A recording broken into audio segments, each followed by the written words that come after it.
ভাই কি বলছেন গো? আমার গৌর হরি যিনি কলির জীবের দশা, এই কলিজীবের দশাটা দেখে আমার গৌর হরি কিন্তু নদিয়ায় এসেছে। কেন না? ভক্তের ভাব বুঝবে বলে। ভক্তি কাকে বলে তিনি জানতেন না। কে জানতেন না? ভক্তি কাকে বলে কে জানতেন না বাবা? ভক্তি কাকে বলে ভগবান জানতেন না।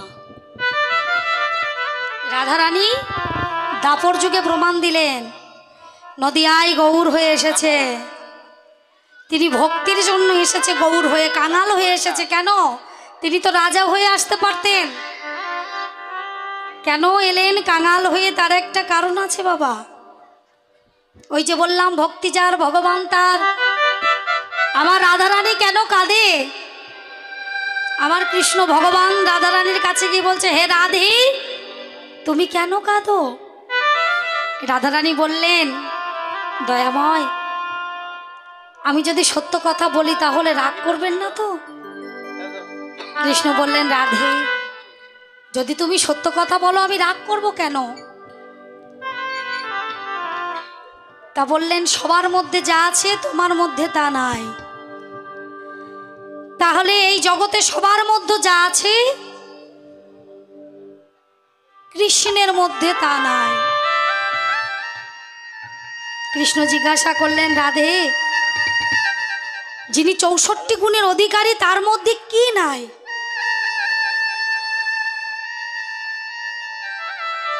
ভক্তের ভগবান হয়েছে, কিন্তু কি যে নাই সেটা রাধারানীর চরণে চরণ ধরলেও পাওয়া যাবে না। রাধারানী বললেন, গোবিন্দ সত্য কথা বলবো?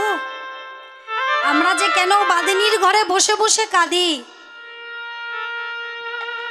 তুমি যদি জানতে পারতে তাহলে এই বাদিনীর ঘর বসে বসে কখনো কাঁদতো না। এই বাদিনীর ঘরে বসে বসে কখনো কাঁদতো না। তাহলে বলো রাধে আমার মধ্যে কি নাই?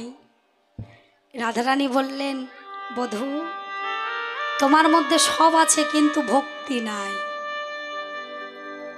বধূ তোমার মধ্যে সব আছে কিন্তু তোমার মধ্যে ভক্তি নাই। ও আমার মধ্যে ভক্তি নাই? কি বলো রাধে যে আমার মধ্যে ভক্তি নাই?